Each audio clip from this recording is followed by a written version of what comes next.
لیکن یاد رکھنا ایک عدل کرنے والی ذات ہے. جب لگامیں کھینچتی ہے تو پھر لوگوں کو کوئی چارہ. اپنی زندگی کے اندر کبھی بھی کوئی کام ایسا نہ کریں, کبھی بھی. آگے بڑھتا ہوں. بصرے کا گورنر حجاج بن یوسف بڑا ظالم آدمی تھا.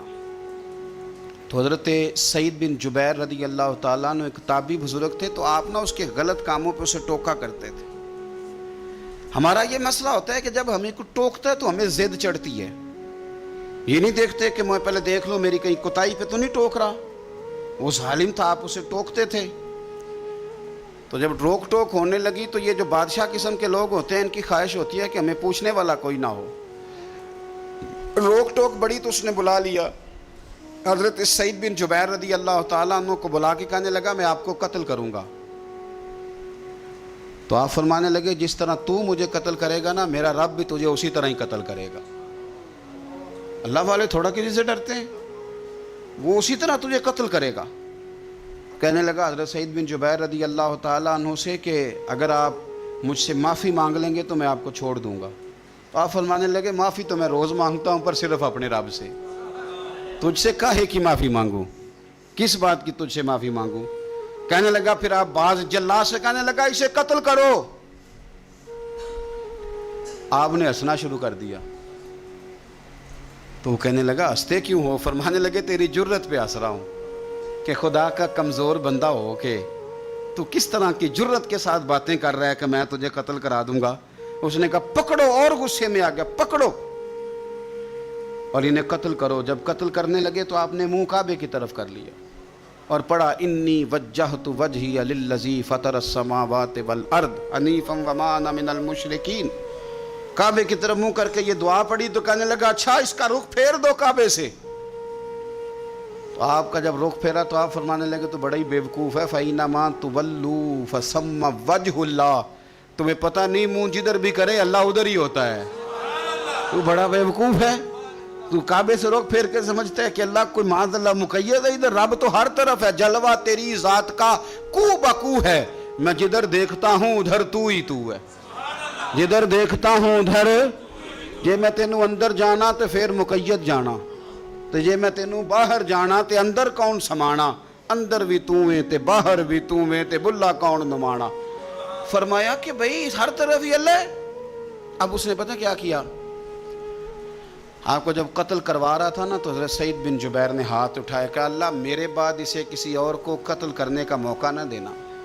میں اتنی بات کسی اور پر اسے مسلط نہ کرنا. حضرت سعید بن جبیر قتل ہوئے, شہید ہوئے تو اتنا خون بہا, اتنا خون بہا کہ خون بند ہی نہیں ہوتا, اتنا خون. وہ کہنے لگا وزیروں سے, مشیروں سے, طبیبوں سے کہ اتنا خون. تو وہ کہنے لگے بادشاہ یہ خون بتاتا ہے کہ یہ بندہ تجھ سے ڈر کے نہیں مرا, ورنہ تو تلوار بندے کے قریب آتی ہے تو خون خشک ہوتا جاتا ہے, ورنہ تو حکم ہوتا ہے سزائے موت کا تو لوگوں کے کپڑے ڈھیلے ہو جاتے ہیں, جسم کمزور ہو جاتا ہے. یہ بندہ نہ ڈر تھا اس لیے اتنا اس کا خون نکلا ہے کہ اسے کوئی ڈر نہیں تھا. حضرت سعید بن جبیر کو قتل کرنے کے بعد نا حجاج بن یوسف 15 دن زندہ رہا ہے, صرف 15 دن. کینسر ہو گیا پیٹ میں, اتنی تکلیف ہوئی کہ جس بیماری کو آج آپ کینسر کہتے ہیں کہ کسی کی سمجھ میں نہیں آتا تھا. طبیب گوشت کی بوٹی ڈالتا تھا دھاگے کے ساتھ پیٹ میں, تو باہر آتی تھی تو وہ گل سڑ کے باہر نکلتی تھی. اس کے اپنے بھی اس کے کمرے میں نہیں جاتے تھے. او یارو, ظلم کرتے ہوئے لوگ سوچتے نہیں کہ اس کا حساب کتنا بھیانک ہوگا. رات کو چیخ مار کے اٹھتا, گھر والے کہتے تجھے کیا ہوا. وہ کہتا تھا جب بھی میں سوتا ہوں تو سعید بن جبیر میری خواب میں آتے اور میری ٹانگ پکڑ کے گھسیٹتے ہیں تو میری آنکھیں کھل جاتی ہیں.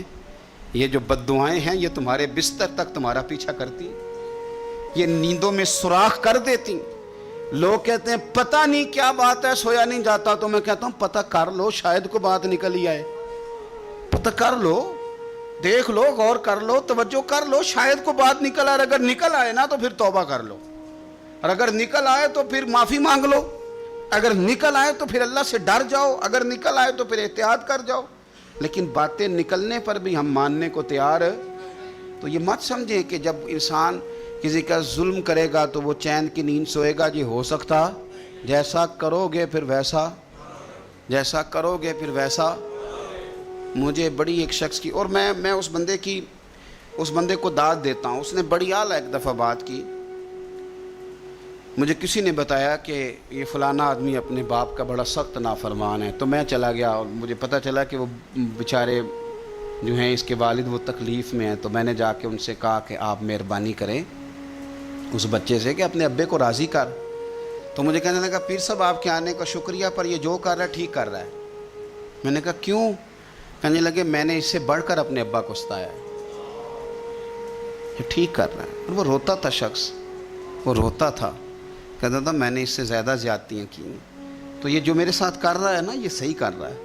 یہ میری بہو کے سامنے جب مجھے برا بھلا کہتا ہے تو یہ میری سزا، یہ میرا بنتا تھا، میرے ساتھ ہونا چاہیے تھا۔ یہ اپنے بچوں کے سامنے جب میرے ساتھ سخت رویہ اختیار کرتا ہے تو یہ جو ٹھیک کر رہا ہے جو بھی کر رہا ہے۔ لیکن میں نے اس کے بیٹے کو کہا، میں نے کہا پتر جہاں تیرا والد آج کھڑا ہے تو بھی کل یہیں کھڑا ہونا چاہتا ہے، تیرا بھی ارادہ ہے کہ اسی جگہ کل تجھے کھڑا کیا جائے اسی کٹہرے میں؟ کہنے لگا نہیں۔ تو میں نے کہا پھر تو اللہ پہ چھوڑ، تو کس چکر میں پڑ گئے؟ آپ یقین کریں، آپ سکون دیں، دل پہ ہاتھ رکھ کے اپنے آپ سے پوچھ لو کہ ماں باپ جن کے چلے گئے وہ راضی گئے؟ نہ کسی کو بتانا، نہ کسی سے ذکر کرنا، وہ اپنے آپ سے پوچھ لو۔ اگر وہ راضی نہیں گئے تو پھر قبروں پہ جاؤ، پھر ان کے لیے دعائے مغفرت کرو، پھر قبر پہ بھی بیٹھ جاؤ، میرا رب تو وہاں بھی تمہاری صلح کرانے کو تیار ہے، وہاں بھی کرم کر دے گا اللہ۔ اور جن کے موجود ہیں وہ تھوڑی غور کر لیں، وہ ایک دفعہ پلٹ آئیں، واپس آ جائیں۔ آپ جب کسی سے پیار کر رہے ہوتے ہیں بوڑھے سے تو آپ اپنا بڑھاپا محفوظ کر رہے ہوتے ہیں، جب آپ قدر کر رہے ہوتے ہیں تو آپ اپنی قدر کے لیے آنے والا اپنا مستقبل محفوظ کر رہے ہوتے ہیں۔ اپنی زندگی کے لب و لہجوں پہ، اٹھنے بیٹھنے پہ غور کرو۔ میں بڑی ذمہ داری سے کہتا ہوں، ادھر دیکھنا میری طرف، بیٹیاں بڑی پیاری ہوتی ہیں،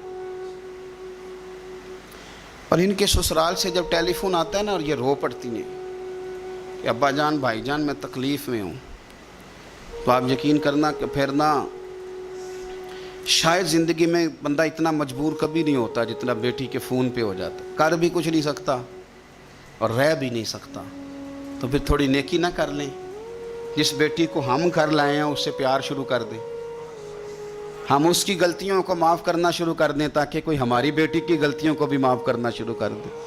یہ سودا ہم کیوں نہیں کرتے؟ میرے نبی پاک علیہ السلام نے فرمایا تو رحم کر، اللہ تیرے اوپر رحم کرے گا۔